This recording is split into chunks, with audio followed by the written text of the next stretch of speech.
Hey everybody, welcome to Love and Relo. My name is Ben Cross. This is the voice of the industry. I am with Fred Metzler, the biggest mouth in moving, and this is going to be an amazing show here today. Now, but Fred's a good friend, and I admire you so much. I'm so blessed and honored to be here. This is probably a show that's like a top 5 dream show for me, Fred. I'll be honest with you. I'm not trying to like gas you up, and I'm not trying to make you nervous or anything, but like this show right here. I've been wanting to do this talk with you for so long, and I didn't really feel like I was able to because I was at my old place, and now I'm on my own, so I can do whatever I want.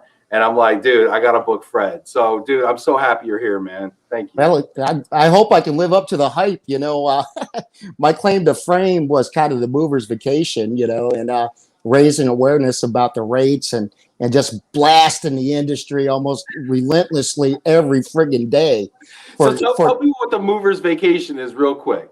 So the Movers Vacation is the last month of June, right? We started last weekend in June or something? The last weekend in June through 4th of July. And people are like, well, why'd you pick those dates? And I'm like, well, because that's the busiest time of year. But those, I've always given those up. I've been out here 30 some years. And I've always missed the barbecue with the family, the fireworks with the kids, because I was sacrificing that time to. So I said, no more, man. Let's slow down. Enjoy that time. That shit'll still be on the dock when you're ready to come back to work. So Fred basically organized a work stoppage in the busiest week of the year. And it was great because you know what happened? A lot of the agents used that and went to the RMCs, which is probably everybody on your network here is an RMC. We got some movers too. We got some people out here. We got some but they went to them and they said, you see what's going on here? These drivers have had enough. We actually had reached the bottom. The discounts couldn't go any higher. The distribution couldn't get any lower to the front line. And then we started pushing back and agents used it. And we, I know United did a 10% increase and Atlas did an increase in a form of, first and last mile that they share with drivers. I mean, there's bad actors, at the agency level, but most of them, share that with the drivers. So that was Movers Vacation, man. Yeah. This is great. I can already tell this is going to be an amazing conversation. Okay. Hey, everybody is watching this right now. Go ahead, check in the comments, throw your name, let me know who you are, where you are, what you're up to right now. Hit that like button, show a little support out here. Got a ton of people on. Looks like we got 42 people on Facebook. We got 70 something people on the LinkedIn. All right, 95 viewers already. This is going to be some good times, right? Okay? Yeah. Well, I hope I can live up to it. Oh, look at this. This is great. I mean, between everybody loves hearing your opinion on things, Fred. Georgia can't wait. Valerie's in the house. Tim Court, great day. Maury Stevens, I'll see y'all. Sherelle Berg III, what up, driver? Look at that, man. I love Sherelle, man. I told you and Sherelle are just different flavors, but both so snackable, man. I tell you what. I love Sherelle. We get together when we have a chance and compare notes, and he's a little more reserved, I think, than I am. Yeah. He actually thinks before it comes out the front of his face. Right, and I just say it. But I just say it. Truth. Says Matt Nee says, "Speak the truth, Fred. Love it." Sergio's checking in, tell it like it is. Mark Gray, hey, shout out to Mark Gray who let everybody know today. Appreciate you, Mark. Shout out to you. Floyd Jones in the house. Stephen Meyer, what up, driver? Be safe out there. Look at that. We're tagging Brett Bettina. This is gonna be great. Brett's gonna. So I caught a little bit of your show yesterday, and you were talking about lingo and the languages and the industry-specific lingo. And I'm like, I can do 15 minutes explaining mover lingo. Then Give 15 some lingo, right? OS, KD, But then I was like, okay, go ahead. Sorry. Go ahead. So OS is overstuffed, and KD means knock down, take apart, So I was like, and then I could do 15 minutes of disclaimers. I'm like, hey, don't do as I say, and my opinions are my opinions, and just run down a whole disclaimer. I was just laughing about that. Speaking of disclaimers, you say disclaimers, the first thing that comes to my mind is a particle board waiver.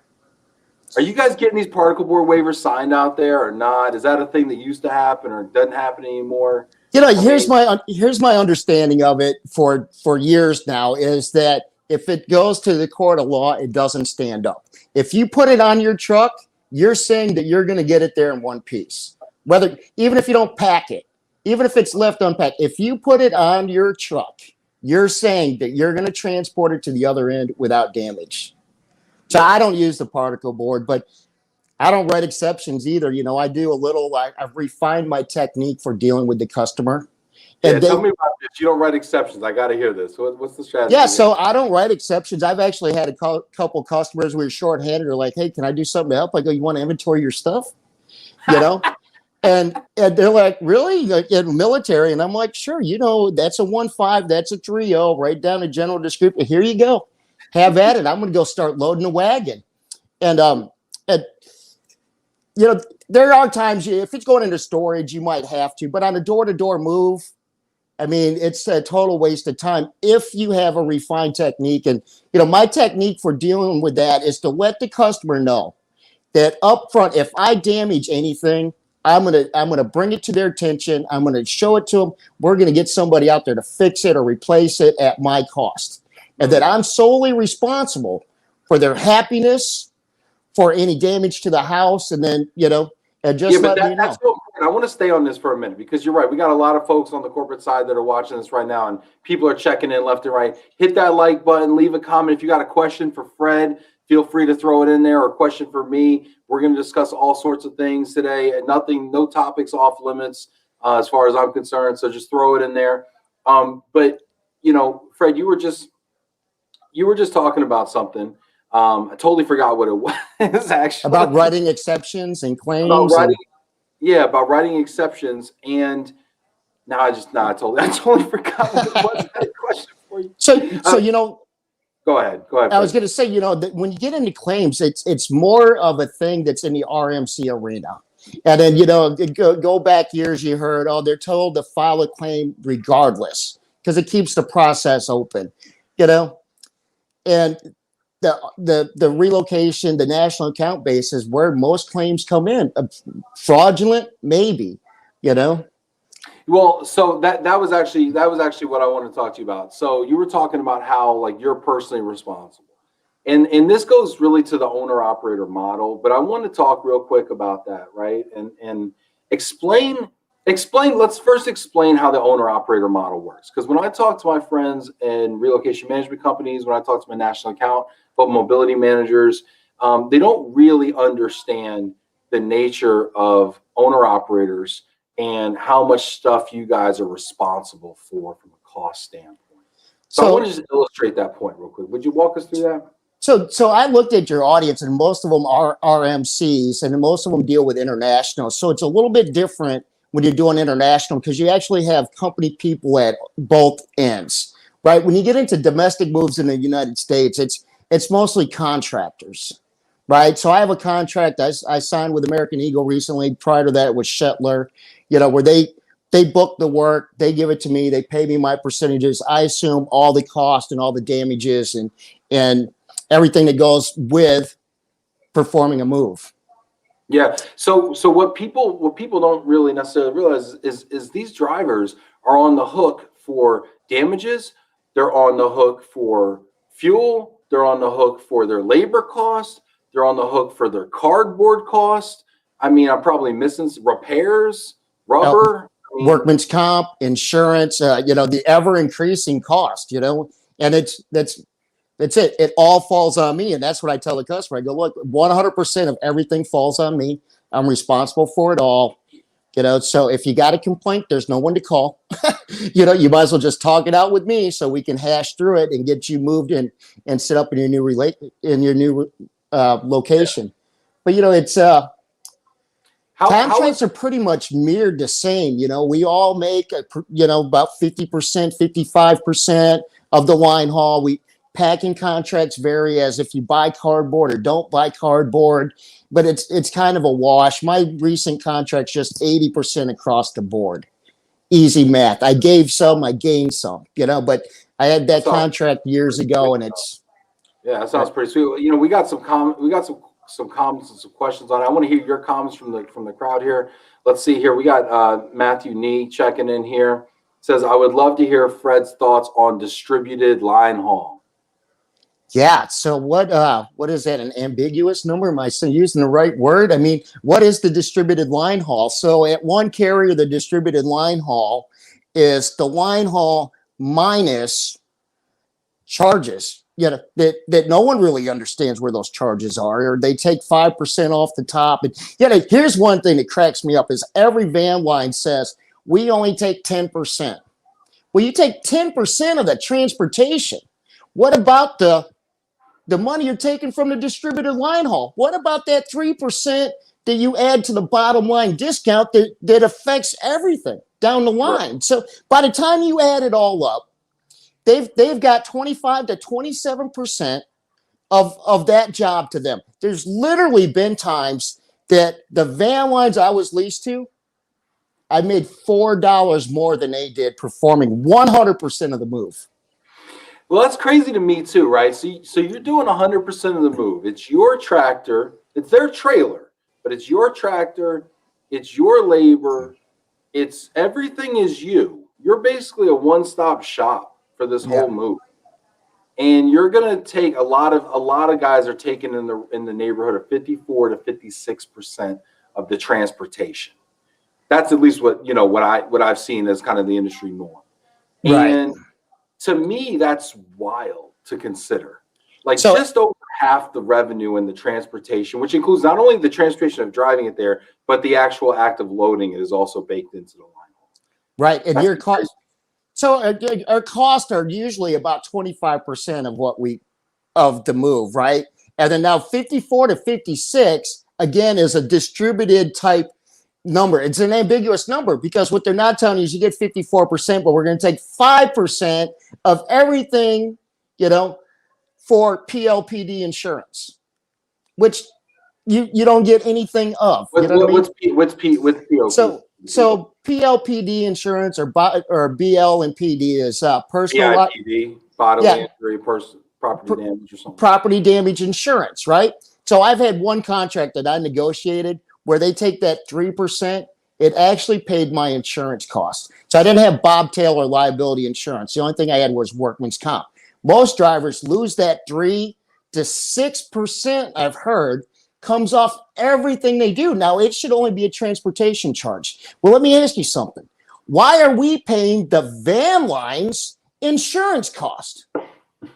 It's a cash cow for them. You got 8,000 drivers paying your insurance cost. What does the van lines pay for? Well, I mean, but isn't that the whole reason that there is a contractor model is so that the van line and the agency protects themselves, and so they have zero exposure? So, I mean, the whole thing with the contractor model is to pass as much of the risk onto the contractor as possible. And, so I mean, it's a no-lose situation for the van line and for the agency owner, I would think. Oh, that's exactly why they do it. Put all the costs, and then they can take money. But you got companies like Parsifal. What they get a 50% of every infraction they find, and there's no recourse for the friggin' driver. Are you kidding me? Just because because you're using some numbers that you made up, or some numbers the average box weighs this, or you're only getting 1,000 pounds per page or whatever, you're not lifting that shit. And then you're going to just say, oh, well, there's not enough items here to constitute a 10,000 pound move. So we're going to pay you at 7,500. The hell if you are, I mean, what'll happen is it'll get hung up in audit. And then when it's hung up in audit or suspended in audit, nobody's getting paid. Nobody. So the RMC is not paying the bill, which means that the agency is not getting paid. Who knows if they're not paying you or not? A lot of times they're probably paying you, and the agency's kind of stuck in the middle, or the van line's stuck in the middle. But yeah, I mean, they'll take a look at how many pages that inventory is, and if it's 7.5 pages, they'll say, well, we're paying you 7,500 pounds, and you got weight tickets to say it's 10,000. But now this brings up a good point. We got some great comments and great questions coming in. Keep those coming. I promise I will get to all of them. Okay, keep them coming. Your questions are better than mine. Okay, I love you guys out there. Keep these coming. But I got to tell you, we got into a little bit of a back and forth last year around weight tickets. Yeah. Okay? And around, weight bumping and around things like that. Because, I mean, the flip side, because the only reason Parsifal exists is because there has been bad actors in the past you know. And so now, in a way, have we not created this monster of audit because maybe we've taken liberties in the past with some of these weights? Yeah, well, and I'm going to tell you, man, I did not want Give to it to me go. straight, Fred. I did not want to go down this slope. Oh, I'm And sorry, man. I had at least 5 phone calls said, "Don't you dare go down that slippery slope." But I'm going to tell you, the drivers are not criminals by nature. We're not criminalized. You know, we're not going out to try to screw people over, right? But we are survivalists. And here's simply what happens. A driver, you've seen pictures of it, and that's what we talk about. Well, okay, so a guy takes a shipment. It's supposed to be 20,000 pounds. It's a pack and load. It's scheduled for 4 days or 3 days, and he hires 5 guys, and he gets out there, and he finds out the shipper packed everything. Yeah. Or he sold everything. And he sold everything. So now this guy has got a truck payment. It's February, right? It's the end of January. It's February. He hasn't got a check in 4 weeks because they're rotating drivers. They're trying to make sure everybody makes a little something. And unfortunately, no one did a week out call out, or nobody gave him true numbers. And now he's out there and he's faced with this decision. Do I pay my friggin' bills by criminalizing myself, or do I do this move carte blanche and not make a dime and hope that the van lines or my agent can back me up with a job? But let's get something straight. That survey and those call outs set the tone. They set the precedence. I'm not surveying the job calling it 25,000 pounds when it's a 2-bedroom apartment. That's being done by what shift? Tom up there in Schenectady, or or the van lines, or the agent doing it. Sometimes the RMC says, okay, X amount of rooms equals X amount. We're going to put that on the order for service. It gets dummy registered, you know, and that number just gets put in the system and never gets updated, or a survey's not done, or whatever happens. You go out there prepared to do 15,000 pounds. It's 6,000 pounds, whatever. Now you got a hole in your truck, right? You got a space in your truck that's air, and you're running across the country with that air because you thought it was full, and now it's not full. And to your point, you got bills to make, and that's the only trip you've got in 3 weeks or for whatever it is, right? And you got to make your nut with that. You're done. So I can use the numbers real quick on an average on a 15,000 pound shipment, right? Because it's going to pay about $3,500 to $4,000 in packing on a good contract. That's $3,000 to me, right? So I'm accept the trip 15,000 pounds. So line haul's not that much because it's only 15,000 pounds. It goes 700 miles, let's say, under 1,000 miles. So the line haul's $4,000. You know, $5,500. I get 50% of that. You might as well figure, right? So I'm looking at netting maybe 6, 7, 8 grand. It's going to cost me $4,000 to do it. Well, those guys I booked for 3 days, they want 3 days of work, you know? We're going to spend, you know, maybe I'm just packing TV. So you still end up working 2 days on a job, but you lost $3,000 in revenue off the packing that the customer did. Well, you might have deadheaded 600 miles.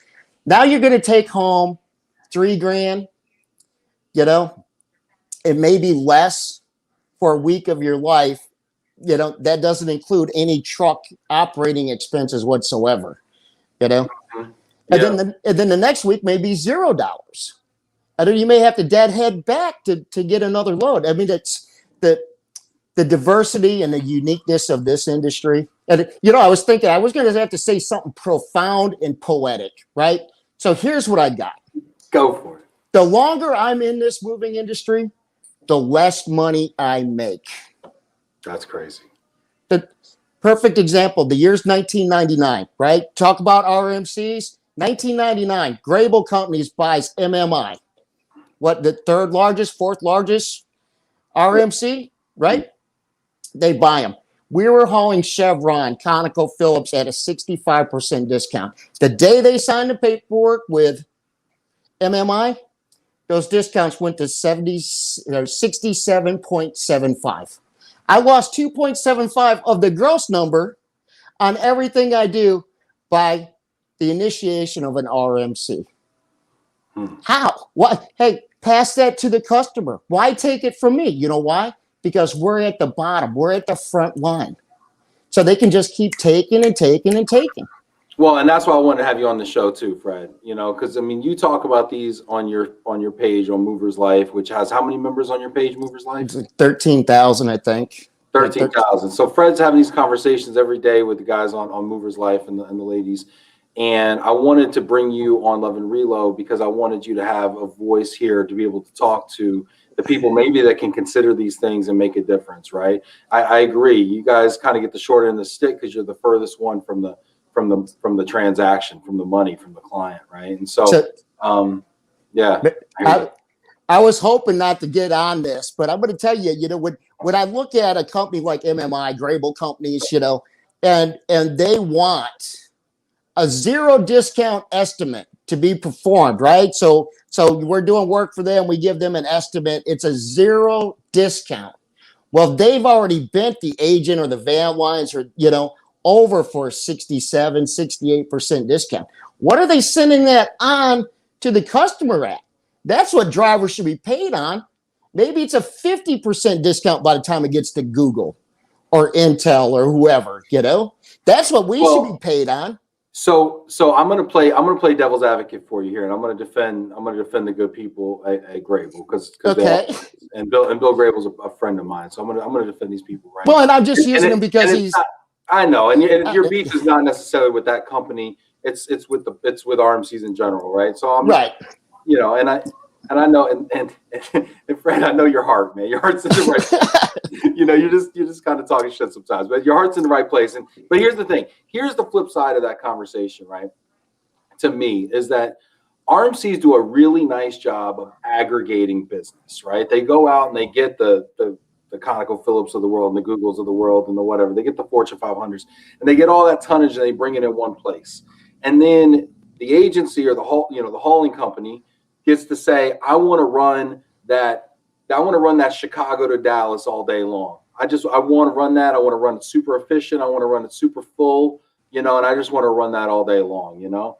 And a lot of times they love these relationships because a lot of these are house accounts for the agent, which means there's not a salesperson on it, right? Right. It means that you're running in a traffic lane and hopefully running full and running without deadhead.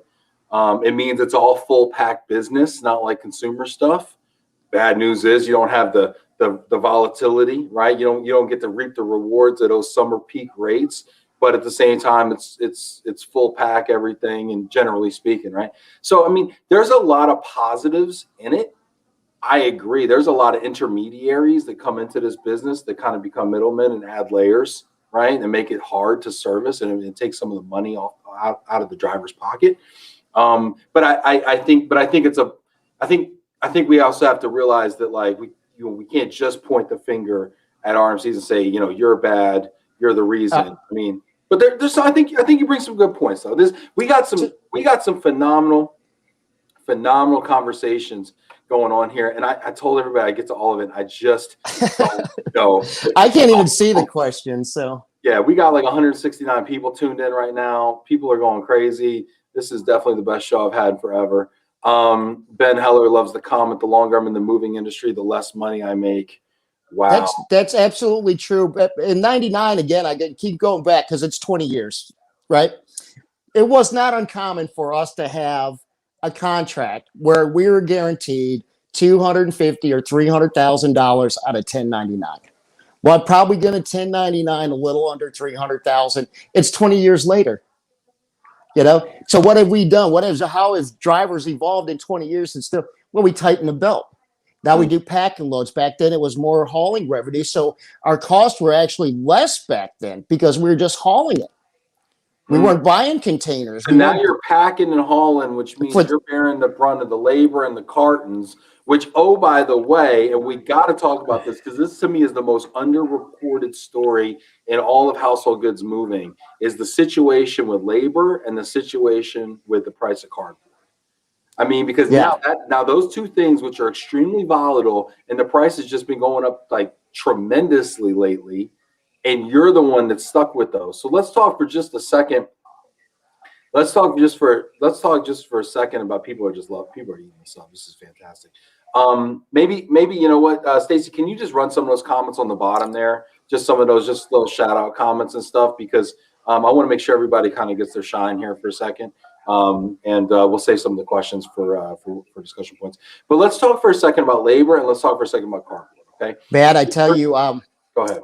So we tried to draw a line on labor. You know, back in the days, it was $1,000 a pound. I mean, $1 100 pounds, and you know, you were getting help at the truck stop. You were getting help from outside the gate at the agent. And granted, you know, good help makes us all look good. And then it became the era of $200. We were paying $200 no matter what because we wanted those guys on the job. You know what I mean? So you're like, hey, I'll give you $200. It's today we're going to work till 2. Tomorrow we might work till 7. You know. And now I hear, I don't know anybody, but I'll get hire help. And they're like, well, the last driver paid us $300. And I'm like, well, that guy's an idiot because you're not worth $300. I could do this with high school girls. You know? And so, but there is really good help out there, and and when you can run in those lanes and you know who your crews are, I mean, you can show up in your flip-flops. You know what I mean? You can go to sleep in your truck, and some guys do, but that's how easy it's made. Now, where does the revenue bottom out at? I mean, you're still only worth so much to me. We're skilled labor, or are we even skilled labor? You know, how so good driver? You know, I know many people probably didn't even graduate high school, and they're excellent movers. You know, so I think it's important. I think it's important for all my friends on the corporate side of this business to understand that the labor, generally speaking, is independent contractor labor. It is a lot of times these guys are freelancers. They're experts. They're skilled. They've been doing this for 10 years, 20 years. Their daddies might have done it. I mean, it's in their blood a lot of times. Sometimes not. A lot of times it is.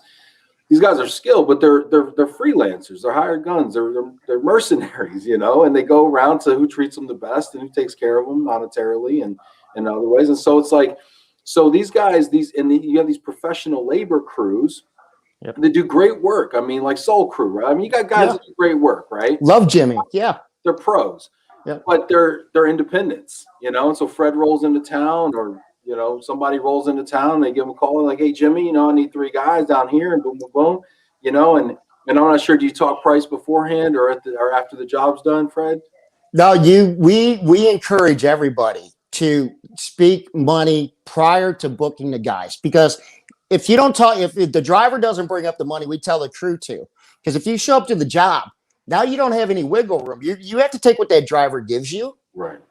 You know, or the crew will say, well, driver, we need $250 or else we're leaving. Well, if you're going to hold the driver hostage, then you're booted from Movers Life, Old School Movers, and any other group that I can get you out of, because now you're just strong arming the driver. So we negotiate, let them know what you're paying. And we get guys that, oh, I'm not doing it for less than $200. Well, then stay home. You know, there's somebody who'll do it. People have been like, well, who do you use up here? And I'm like, call U-Haul. Because U-Haul doesn't have a $200 a day minimum. They're supposed to be vetted, right? They're in almost every little town. There's somebody, right? There's a U-Haul somewhere. They've got to have at least one name for you, right? And that guy gets $25 an hour. Yeah. So if it's 2 hours, it's like movinglabor.com, which is U-Haul's website. Exactly. Right. So I'm like, hey man, up there, I'd call U-Haul.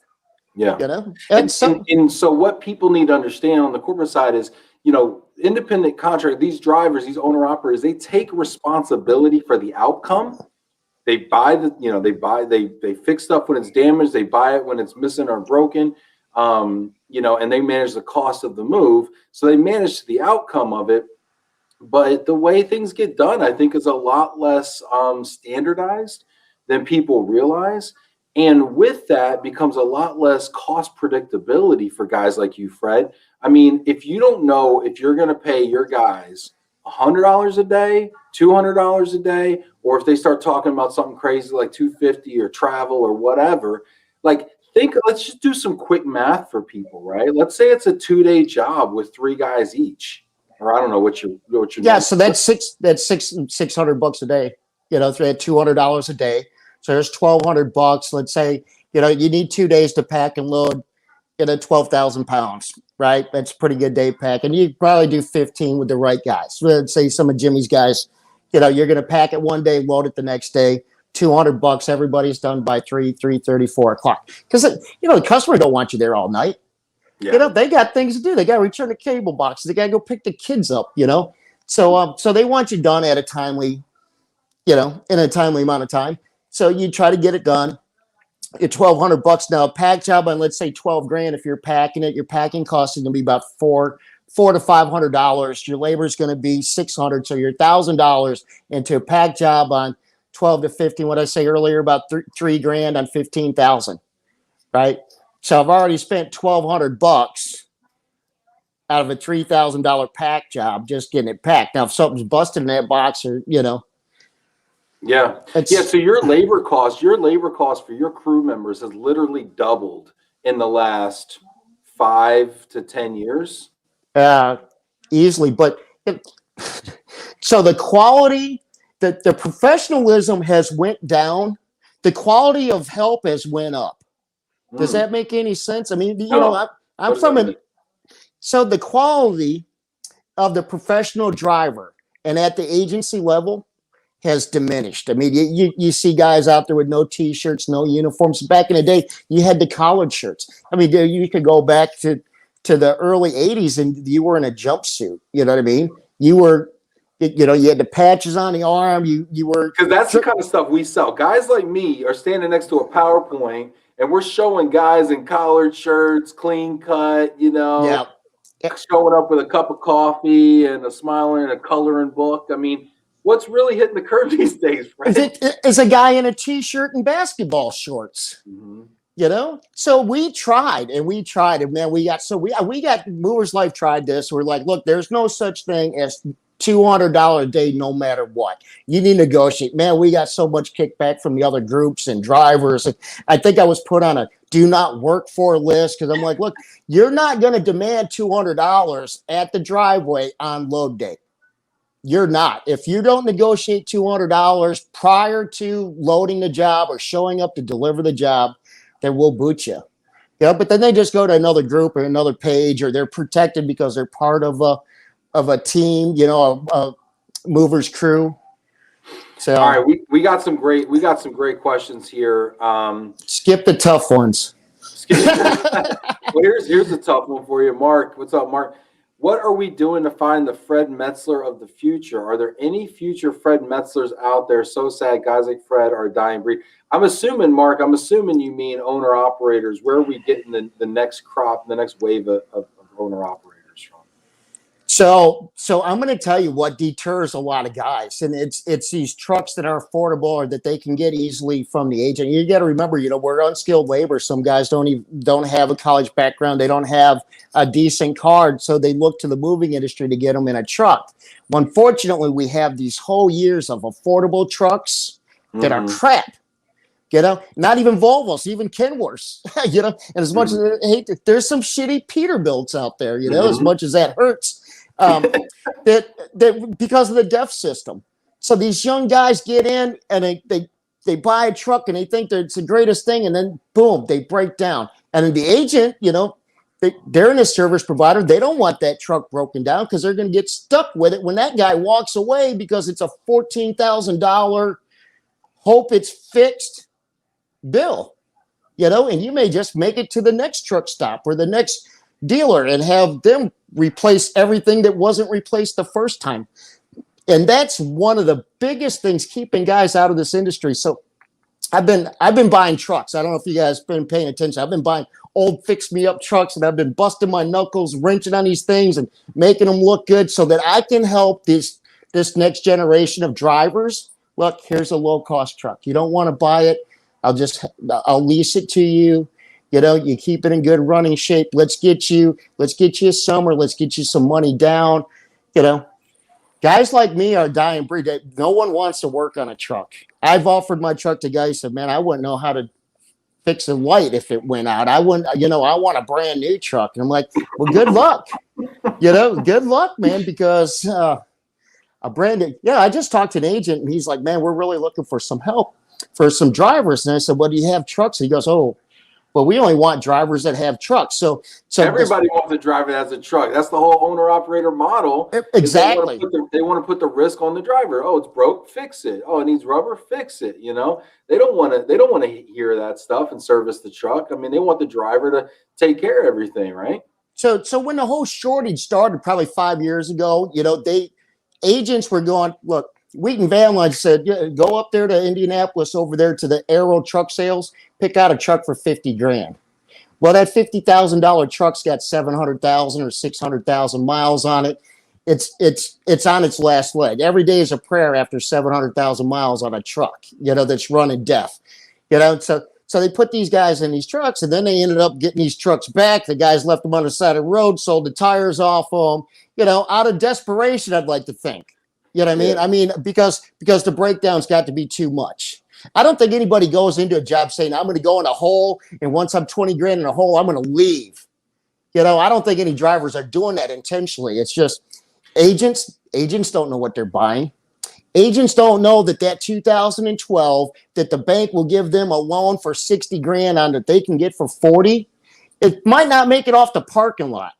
You know, might not make it to residents the next don't day. know what they're buying because they don't think it's their problem, right? Because they have an owner-operator and they just put the onus back on that guy. But what they don't realize, or what they fail to take into consideration, is when they start missing deliveries and RDDs because that thing needs in the shop and it's taking 2 days to get something fixed. And now all the customers that are on that wagon are late. They're pissed. Now they're paying delay claims, and now they're losing clients for it. One of the smartest things I heard was a very successful agency owner, one of the largest agency owners for one of the largest van lines, said, one of the things we do is we buy brand new trucks for our guys. We make sure they're in brand new equipment. And I said, well, gosh, that sounds super expensive. He's like, yeah, it is, but it's cheaper in the long run because the guys love it. I can recruit the best and brightest, and they're never out of service. And he's like, the way I'm running guys and the VIP clientele that I serve, like, that's important. And I'm like, you know what? It makes sense. Who's making that $2,500 a month truck payment in February? Now you're asking the tough questions. You see what I'm saying? So, I mean, it's great. Hey, give me a brand new $175,000 Peterbilt. I'll do nothing but East Coast, West Coast tonnage, and I'll be happy until it's February and I'm sitting for 3 weeks waiting on a load that's only going to pay $2,500. Where's that Uber holiday in February, man? Y'all need to take Valentine's Day off and stop messing around. And we're all off, aren't we? You know? This is great stuff, man. We got some great questions coming in here. I'm going to scroll through here and grab some stuff here. Let's see. William says young drivers don't want to break their backs doing what we do when they can make a decent wage just bumping the dock. What do they mean by that, Fred? So you can be a truck driver and make $300,000 a year, just bumping a dock, opening your doors, maybe not even opening your doors, right? Not even securing your load.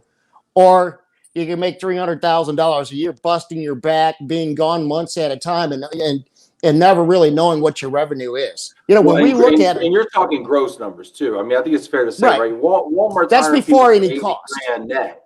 You know, for 80 grand net, Walmart's hiring guys. You might net off 300. What are you netting off 300 grand, Fred? Probably around 75. Oh shit, really? 75 off 300? Yeah, well, you got to remember, my revenue comes from packing, packing material. You know. Let's see here. Let's see what Gus has to say here, because we got some great comments here. I want to make sure we're doing everybody justice. Gus is talking about travel with the same helper that you're familiar with and will be able to be more efficient, not needing to hire as much labor on the road. We'll save more money, have more control of quality. I think what Gus is advocating for here, if I recall Gus's earlier comment, is the company driver model, right? And so I'm seeing this. Obviously, we're seeing company drivers a lot with the local movers. They're all company guys, right? All the new, the 2-man and truck guys, whatever. Gus says company drivers traveling with one company crew member in a company book move creates alignment between all parties. The company has incentive to not offer high discounts because they are obligated to keep their company driver and crew member getting well compensated, and the driver does not have to worry about running their own business, i.e. owning a truck, hiring crews, paying expenses, etc. What do you think about the company driver model? So I can tell you that I speak regularly with some agents that have company drivers, and their drivers make $80,000 to $90,000 a year. They get flown home for Christmas. They're in brand new equipment. The sacrifice is still the same. Being gone, and hey, when you have no headaches or anything like that, that's great. Now, where is the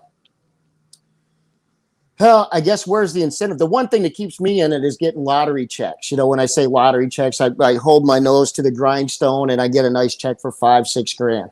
You know what I mean? That's a nice check. That company guy's not getting that. So that's a hard churn for guys to do. And then there's no saying no. You can't say no when you're the company guy. You're going to go to North Dakota and it's minus 30 degrees and it's going to be you and that helper Gus is talking about. And marriages on the road are not made to last.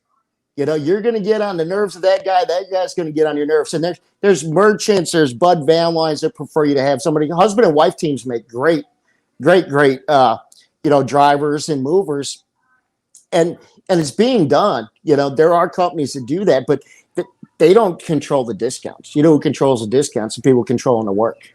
So they've been Bud Van Lines over, they've been merchants over, they've been everybody over to increase their bottom line. So it's not, you can't charge any higher amount because the price is being dictated to you. If you want our 300 moves, this is what it pays you.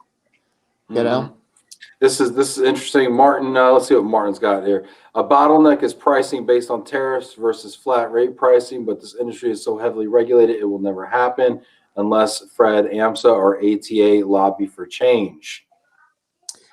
So, the AMSA, man, what a joke that thing was. I'm so glad it's gone. It basically did nothing for the industry for the last 10 years, I would say, but they missed the boat on almost everything. So regulations, man, and people are going to shoot me, but I'm going to say we need more regulations. What we need is enforcement of regulations. We do need more regulations. Everybody's saying regulation's bad for business. Regulation protects incumbent businesses. It's the lack of regulation is the reason why anybody can be a mover these days. Anybody can be an interstate mover. It's really the lack of enforcement. I talked to an agency, owner, and he had contacted the state because there's a fly-by-night mover advertising at Craigslist and all this, and showing pictures of him in New Mexico doing a job, not paying any insurance, not paying any, not having insurance on a truck, and fly-by-night operation. Well, the state didn't even pursue it. They're like, oh well, We've had the Federal Motor Carrier Safety Administration on this show. They have 9 investigators. They cover the entire country, and they do all freight. They don't just do household goods. They do all freight. And obviously freight is, 20 times bigger than moving. So, they got their hands full. So they're woefully understaffed. Can't even, God bless them, but they can't even pick up the phone. When we call in a hot tip, I might got the guy on camera dead to rights. What are they going to do about it? Fly down to DC to Toad Suck, Arkansas and lock somebody up? Ain't going to happen. Yeah, they used to, the ICC, the Interstate Commerce Commission, used to be in charge of that. And I remember, it must have been in the late 80s. I was the boss rented rider trucks. So we had a rider and I'm doing a local move. I was just a kid, and ICC rolled up on me. He made me put the name on the door and all that because it just looked like a rider, but we were taking cash. And so there was enforcement. But then they disbanded the ICC and, here's where the AMSA failed, right? And this is where the American Movers Association is going to pick up. And you got to tell people what the American Movers Association is. So the American Movers Association, I started 2 years ago as a driver advocacy program. And we thought that we could do it, but what we missed, and like AMSA did, we can't be exclusionary, right? So it's got to be open to the agents, to all service providers, right? But what AMSA did is their pro-mover ideology was to inform consumers, right? They were to educate the consumer that, hey, you want to choose a moving company that's a pro-mover, because they paid the dues, they're insured, they have integrity, they have whatever they're trying to sell them, right? Well, now you have internet bookers. The AMA receives calls and emails all the time. He says, hey, these people took my money. No mover showed up, or they've got my stuff. I don't even know where my stuff is. It was supposed to be here a month ago. You know, they called themselves North American United Van Lines, you know, for name recognition. So AMSA was supposed to be this, they charge people for it, you know, be part of this pro mover, and we're going to outwardly educate consumers so they know not to go with these small, try to save money by going with these small mom and pops, fly by night, or, you know. Just a guy with a rental truck on Yelp. I mean, that's what a guy with no rental truck. You rent the truck, you know. And unfortunately, that's mass business now. I mean, there's countless emails on people that don't even know where their stuff is, that they went with some internet booker who farmed it out to somebody else. Yeah, it was cheap, but now they're without their stuff. You know. So we got some questions here too. I love all these questions here. I'm going to try to get to as many of them as possible. We've got a ton of almost 200 people watching right now. Maury Stevens Jr. says, Fred, what makes you switch from one agent to another? What are drivers here? You know, I've been known to hop around, and people say it. I would tell you, man, I quit a Van Lines one time just because I didn't like the way the coordinator responded to me on the phone. I was like, you know what? You're not going to talk to me like that. I can do your job. You can't do mine. You know, I said, hey, just take the trip off me. I'm good. You know, find somebody else. That poor coordinator probably got fired. You probably got that poor coordinator fired. I think she's still there. Well, they just, I don't even know if they're not even a Van Lines. They sold to Wheaton. But anyways, you know, and I tell guys, look, if it's not working for you, acknowledge what will work for you and try to work it out with that agent before you move in. I just told a guy yesterday, I said, man, are you making money? Are you getting home? Then stay where you're at, because during these pandemic times, man, there's no certainty anywhere, you know?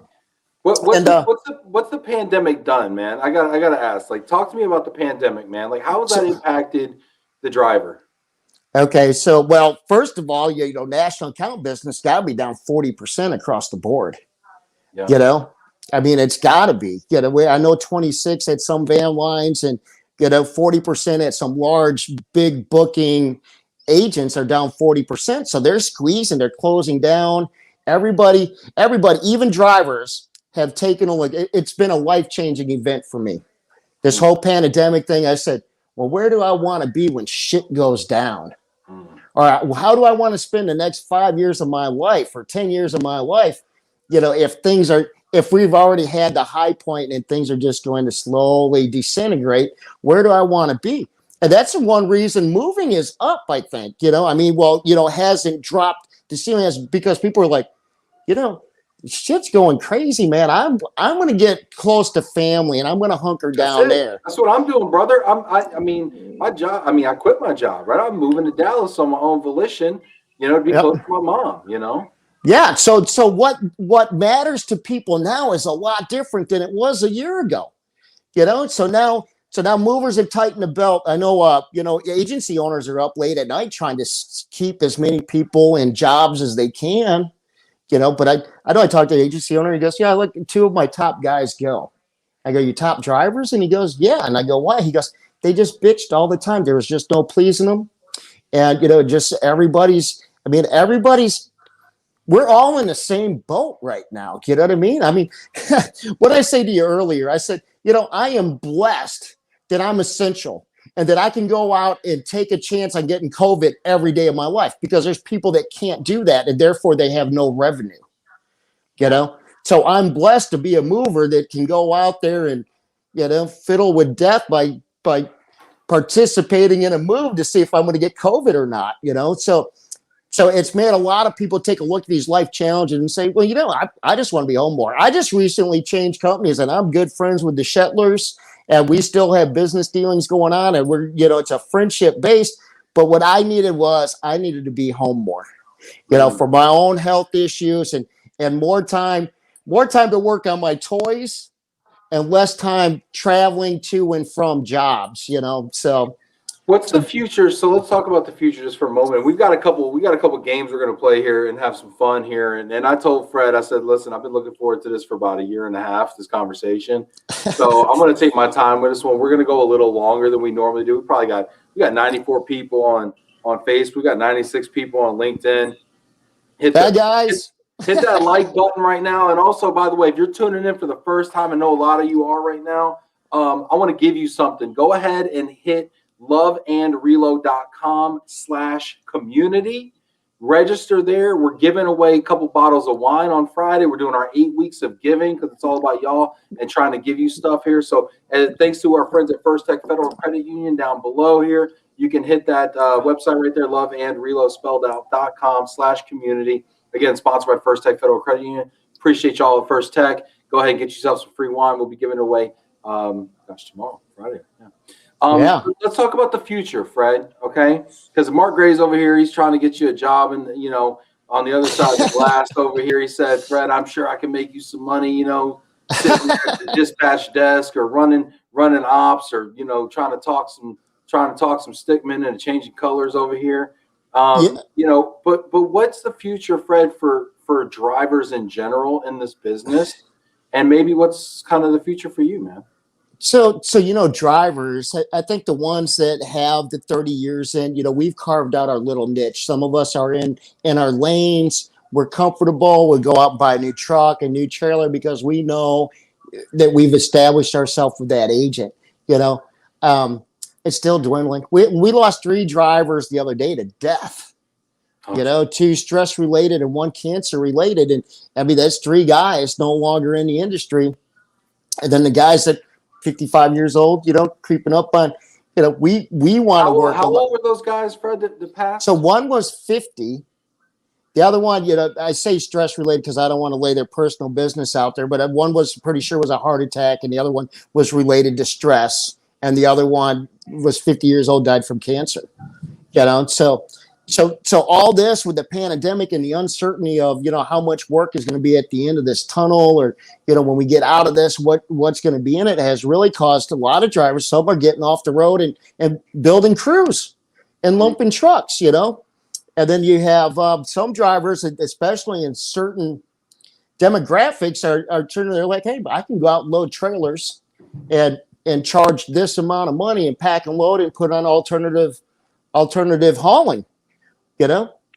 Which crews do and drivers do, and that's a way of being home.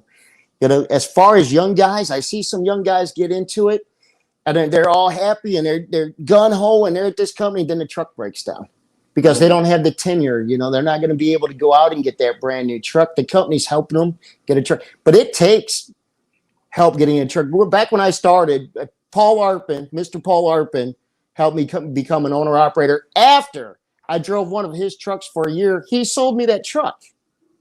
So you get a guy inundated to a piece of equipment, he's out there, he's making sure everything works well. And then you say, look, hey, you've been at it. You want to make the next step to ownership? We'll sell you that truck. Here's the finance charge, and here's what it's going to cost you. Which is crazy too, because people don't realize how big of a deal that is, giving somebody an opportunity to own something and have equity. Because I look around at a lot of the deals that drivers are signing right now, and a lot of the deals are bullshit, in my opinion, because they're signing these lease agreements where they're paying on this truck for a couple of years, and there you decide that they want to go somewhere else and got a better contract or just better quality of life or do whatever, and they leave, but they can't take that truck with them. So they have no equity in that truck. So that's the other thing. The AMA is there to let drivers, know, man, that's a predatory contract and you don't want to sign that. Now, most contracts that I've seen here recently have been written, because you got to remember, for almost 5 years now, I've been bringing all this stuff to light. We've had these conversations on LinkedIn, and, I was decimated by an agent not too long ago, left me with didn't pay me for friggin' 6 weeks. We're talking, they owed me almost 60 grand, And so we've been talking about this stuff, and so a lot of those contracts are being changed now to give the driver 45 days, to arrange financing, find a new home.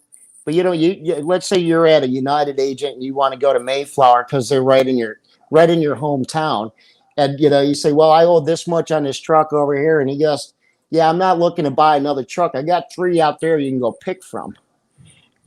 So agents end up with these trucks that breakdowns. Let me repairs. I went to a dealership to get a repair done on my truck. I said, I don't care what it costs. I want it fixed. When I leave here, I'm not going to be stopping for 2 months. It's going to be bing, bing, bing, bing, bing.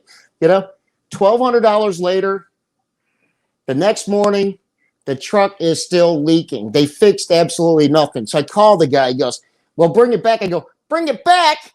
I'm 1,000 miles from there. I go, when bring it back in 2 months, 3 months? Is it going to stay together that long? You know, so repairs impact even the seasonal veteran, the agent, the new driver coming on, because with his tenure, the agent's not going to buy him a $150,000, $200,000 truck. You know, they're going to say, look, that truck right there just passed the DOT. If you want it, it's yours. Yeah. You know? Fred, this is incredible. I want to play a game with you, Fred, okay? Oh, no. I want to play a game. We're playing around here. We're kind of taking ourselves kind of seriously. We're trying to do some segments and really punch it up, right? Everybody hit that like button. Give Fred a hit round the of like applause. button, man. What's wrong with you guys? Hit that like button, okay? Don't just watch. Hit that like button. Throw a comment in there too, okay? Tell Fred if he's crazy. Tell Fred if he's right. Tell me if I'm crazy. Here we go. So we're going to play a game called Overrated or Underrated, okay? This is a game called Overrated or Underrated, okay? I'm obsessed with these things, okay? Because you're a guy that has opinions, and you will speak your mind, and I respect the heck out of it. We might even disagree, but I respect the heck out of it. We don't always disagree. We agree probably more than we let on. But you have great opinions on things. You take a stance on things. I respect that. So few people do that, and thank God you do, man. And I'm the same way, man. So we're going to play a game called Overrated or Underrated. I'm going to give you a topic, and you tell me if it's overrated or it's underrated. Pretty simple, right? Okay. So far, so good. Okay. Here we go. First topic. The impact of the GHC. Is this overrated or underrated? The impact of the global household goods contract that's coming. Is this overrated or underrated? It's overrated because things really won't change. The hauling's still got to be done. You know, I think the change is overrated. Men with trucks will still have work, is your premise. Right, exactly. It's the tonnage is still going to be there. It's still got to get hauled. Who doles out the work is the only thing that's going to change. Now, my take on a GHC is, you know, if it's still about quality and they still want quality, then they're gonna rebook it with United and Atlas because they are the largest and they have the most trucks and they have the most availability. But if it becomes about price, then they're going to go with Wheaton and the Tier 1 Foundation because their offer was the cheapest. Not that their new offer will be the cheapest, but it's not going to change nothing at that point. Or they just might niche it all and just leave things as they are and probably save them money. What do you want to happen? So I'm a military carrier now, and I think they need to try something different. Let the market dictate the rates on it. You know. Yeah. So. Okay. Yeah, I think this is underrated, and this is definitely a two sides of the glass issue, right? You will always have an indispensable role in making military moves happen. And if for some reason your current agency or van line is not the winner here, you could easily go somewhere that is the winner, right? Or you could start hauling consumer, you could start hauling corporate or whatever, right? You will always have an opportunity. Now, if I owned an agency, or if I was a member, if I worked at a van line, if I was the military, director of military operations for one of these van lines, and my team didn't win, I'm out of a job. I'm out. Or you're signing with that winner. Yeah. I'm signing with them, but they don't need me because they already got one. Right. And now there's 3 other guys like me that are knocking on the same door asking for a gig. Right. So I think it really depends on the seat you sit in. Right. But I think guys like you are going to be just fine. Let's go to the next one. Next topic. Overrated or underrated? Company driver models. Overrated or underrated? I think it's underrated. You know, a lot of guys need that nurturing.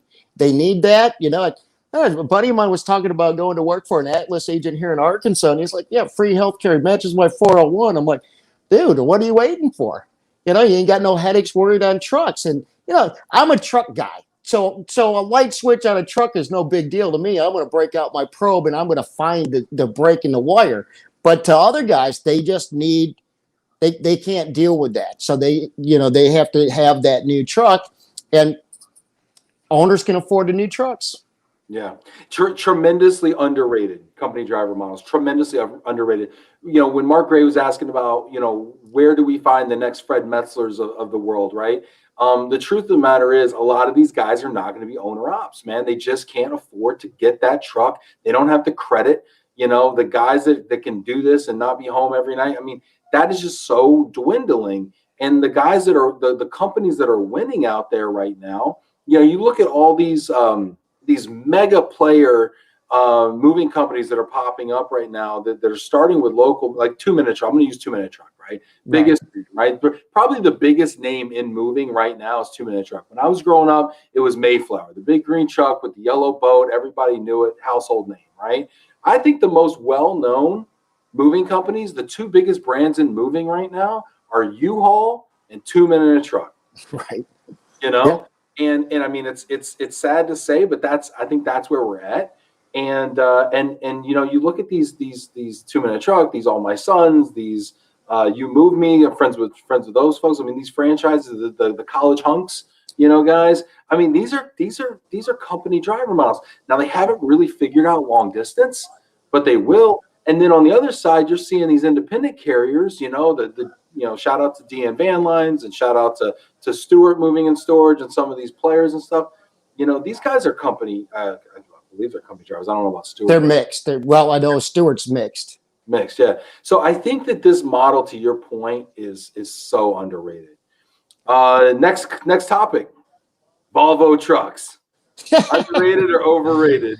There's a lot to be said about Volvos, especially if you're one of those agents that's putting company drivers in and you're going to trade the truck in at 500,000 miles, which is great, if you can afford to do that. Put a guy in a Volvo. For one thing, he's going to be able to get around real easy. You ain't got to worry about him tearing up stuff, hopefully, and they're roomy, so you can put two guys in them. I've never heard you say so many nice things about Volvo. About Volvo? Well, I would take an old Pete with a blown motor before a new Volvo, but that's me. We're talking about the industry and up and coming and what's good for people. But there's Volvos have always had a lot of room in them. So I just happen to like to reach over and underrated or overrated Volvo trucks. Yeah, they're overrated. There you go, Fred. They are. Okay, Fred. There you go. They're overrated. I won't drive. I don't know a Volvo from a Peterbilt. So I say but I know you and I trust you, so I say they're overrated too. Next topic. Sales guys, overrated or underrated? Oh my God, they are so overrated. Almost anybody with a sales background can do this. I mean, first of all, you got to believe in what you're selling. Half these guys even know their local crew. They're just saying, do they ever come into the office? They're just selling. They're blind selling a service that they don't have any idea of how it's done. They're making promises that they forget to put down in the notes. Yeah. Who needs them? Who needs them? You got RMCs. Why do you need that's right. You got MMCs and RMCs. Who needs them? Sales guys are tremendously underrated, Fred. Okay, they're underrated. Ain't shit that happened till it's sold. Okay, Fred. Underrated. Okay, you guys. February would be a hell of a lot longer if it wasn't for guys like me. Okay, Fred. Those guys are underrated. That's my take on it. Yeah, a good salesman's hard to find, but a good salesman probably came up in the industry. So. And this is one of the most divisive topics right here. I mean, Scorzelli's in here. I love you, man. Coming in here. This is great. This is great. Guesstimators, not all of them. This is great. Stephen Meyer says, sales guys, you mean order takers. Exactly. See? Oh, this is great. This is great. So, promise the world and not be there. I've literally just told a shipper, I go, well, you better get that salesman over here so he can do that for you. Because I'm not doing it for you. Sales guys appreciate me coming to the bat for him here. Henri, we salesmen are underrated indeed. Sales guys. You think it's RMCs that watch the show? Let me tell you what, it's on LinkedIn. Sales guys. Sales guys. Drivers are on Facebook. Sales guys are on LinkedIn. Okay, next topic. RMCs, underrated or overrated? Oh my God. I still don't even know how they earn their money other than they friggin' jack our rates so low that we can barely make a living. And then they upsell it 10, 20, 15%. Yeah, they're totally overrated and unneeded. Okay, I'm going to say just because everybody agrees with Fred here, I think therefore they get such a bad rap that they're actually underrated. Okay, I've made a career and fed my family and done really well for myself through my relationships with RMCs. It's low hanging fruit. They aggregate business, one shot kill, boom. I can get 100 moves, 200 moves out of RMC, and it's money in the bank. And you know what? And I only take the stuff I want. I only take that Chicago to Dallas route, or I only take that toad suck to Tennessee, and I just keep you running on that stuff. So life could be a lot worse, maybe. I don't know. That's my take on it, man. All Right. Maybe I should be a salesman in my next. I hear some of them make 6 digits promising stuff that they can't deliver on. All day. Twice on Tuesday. All right. Next topic. Video surveys, overrated or underrated?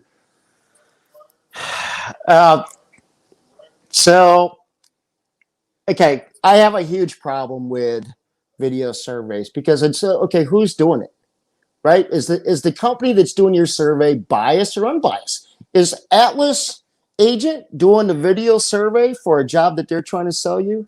And if you were selling your home or you were buying a home, would you allow the guy you're buying a home from to do your home inspection for you? They're very overrated, and it's unless it's unbiased, you're getting ripped off. You're getting sold something that they can't deliver on. Yeah, I think video surveys are, and this is one of those things too, only because people. Oh gosh, I'm going to say properly rated, okay? Because I agree. You got a call center in Belgrade just banging out surveys, right? And they're doubling their staff, in May, and half of them don't know what a house looks like. And then you got the flip side of it is, I got 20 appointments for a COD sales guy, and I got 10 national account surveys to take. It's non-competitive situation. I need these things done in June, and I can't take my sales guy who's running all over God's green earth already trying to close business, and then send them out to East BFE trying to get a survey for my RMC, right? So I see the pros and the cons. I think they get a little bit of a bad rap, but they're also like extremely overutilized and underutilized at the same time. I mean, I'll say this about that. Think about this for just a second, man. We sit back, we do Netflix, we do same day Amazon, we do DoorDash and Instacart and blah, blah, blah.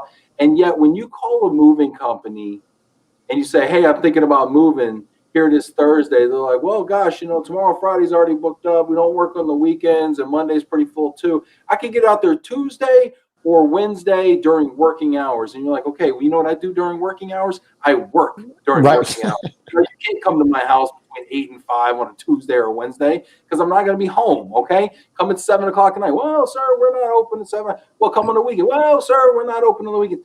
This is the rigmarole that moving companies have been putting consumers through for ages. Yeah. And consumers just aren't going to take it anymore. And for the last 10 years now, they actually have alternatives. And video surveys, I think, might actually be one of the things that actually saves the traditional. So it's actually something that we support at the AMA, and it's going to be a package deal where the consumer can go and get an unbiased AMA certified, survey done. It's going to be, it's going to be just as accurate, or if not more accurate, because we're doing a survey, but we're not hauling the shipment, so we have no incentive to upsell or downsell. We're just trying to give you honest feedback. Some of those companies you talk about are actually paid by the RMC.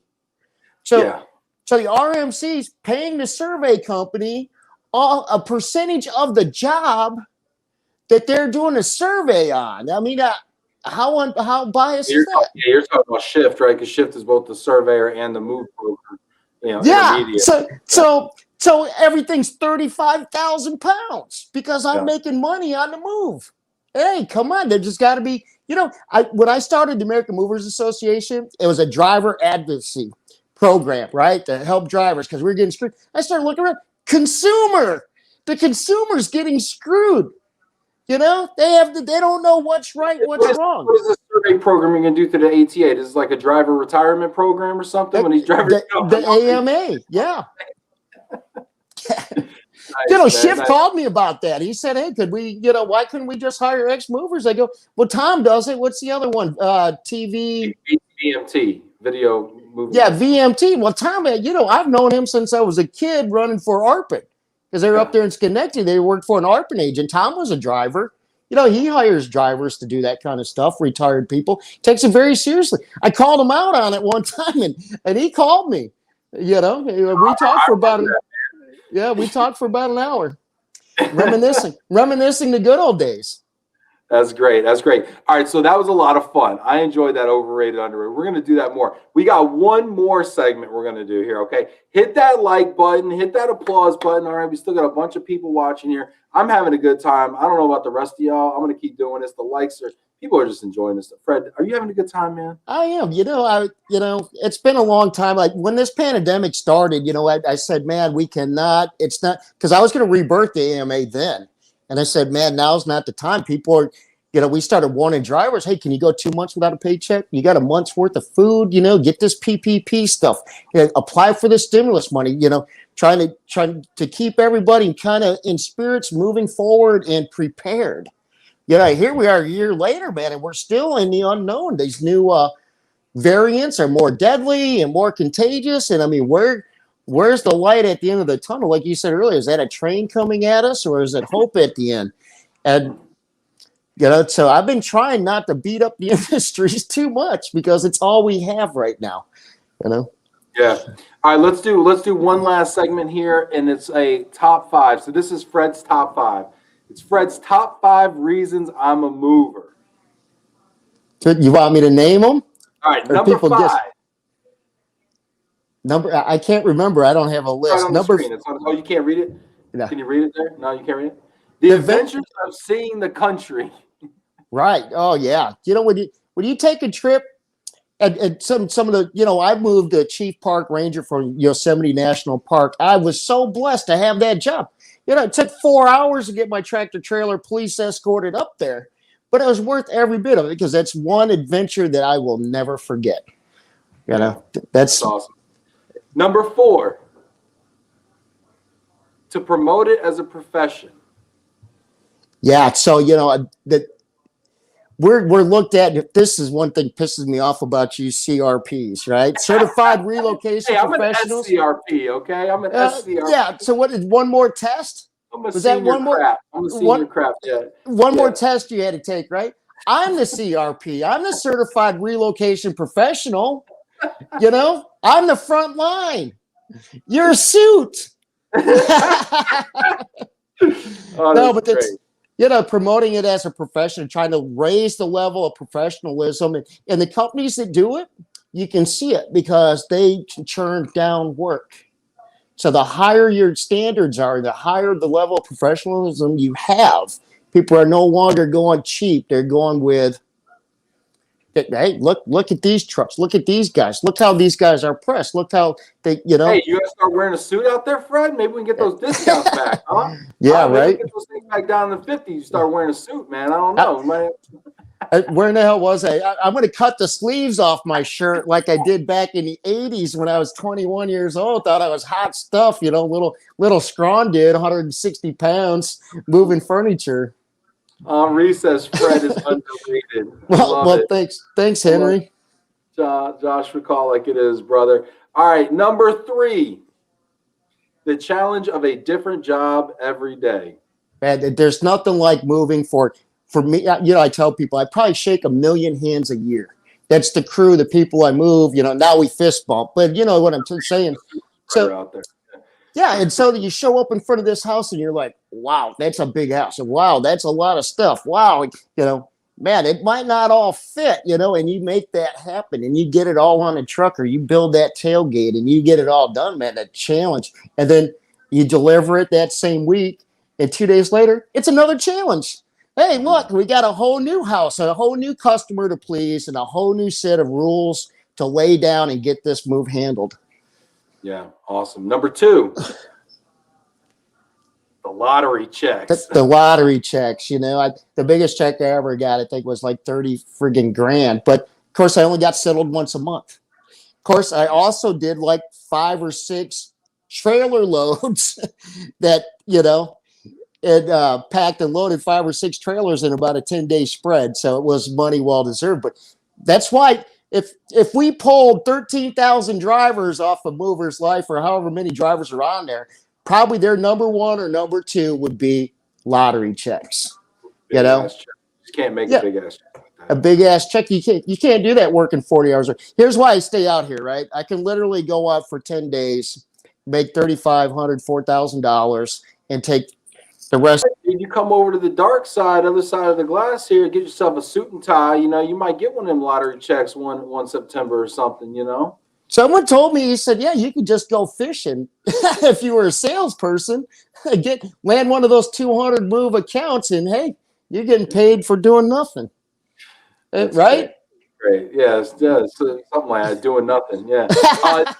Number 1, love the abuse. Right. You got to love the abuse, right? Because it's always the driver's fault. You know, I remember I used to get so pissed off that a coordinator would be like, they knew I wasn't going to get there in time because the dates were too close to do pickup. They're like, oh, no worries. We told him you broke down. What? What do you mean you told him? Well, as soon as I get there, I'm going to tell him you lied to him. You know, but you would just love the abuse. Yeah. Gotta love it, man. It's wild. Monica says the sense of accomplishment is absolutely amazing.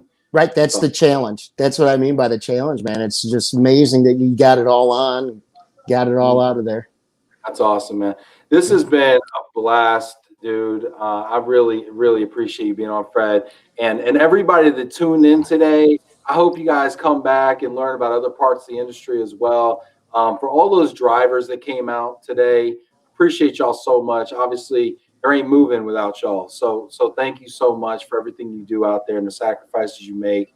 I know sometimes you don't feel respected and considered, and you don't feel like people understand your value and your importance, but I want to let you know we do. We care. We appreciate y'all, and you're always welcome on the show.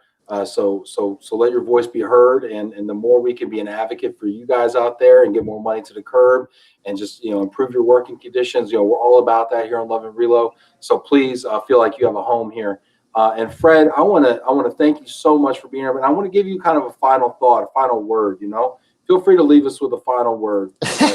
So man, I was just sitting here reminiscing. We had a couple of disagreements, and I think I might have been on your show a while ago. But you guys, you suits, get hung up on technology, and I know I was going with Alex Alpert. You know, this technology, and was Daniel Cunningham. All this technology is going to revolutionize the industry.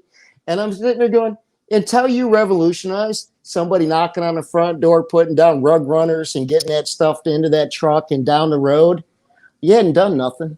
Mm-hmm. All the technology in the world's not going to replace us. You know, the single most important person in the industry is the front line, the driver, the crew. Yeah, I love you guys, man. That's been fun. This has been a blast, Fred. We got to do this again, man. This has been great. I wish you such luck, man. You know, I admire so much what you've done with Mover's Life and the community you created there. If people want to get more of you, Fred, people are eating this up, man. If people want more Fred, where can they find you and where can they follow you? So I'm going to do a YouTube channel. You know, I've got so many irons in the works right now, you know, but we're going to be announcing the AMA. That'll be a nice little portal, and you'll see a lot of stuff that we do there. But anybody can send me a Facebook friend request. Get me on LinkedIn. I've kind of stayed out of the whole video thing, but it's because of this pandemic. You know, you don't want to keep poking stuff with sticks, and you know, the country's decimated right now. You know, so let's everybody stay healthy and keep looking to the future. Yeah. Hey, everybody, thanks so much for being here on Love and Relo. Really appreciate y'all checking in. Again, Fred, you were amazing. incredible. Thank you for doing what you do, man. Appreciate you being a voice for drivers out there. Appreciate you drivers out there who are doing the hard work. Thanks everybody that tuned in. The show was great with y'all. I mean, it's really about y'all. So thank you so much. Throw a little heart out there to Fred out there in Toadsmith, Arkansas, man. Appreciate you, brother. And hope to talk again soon, man. Yes, sir. Hey,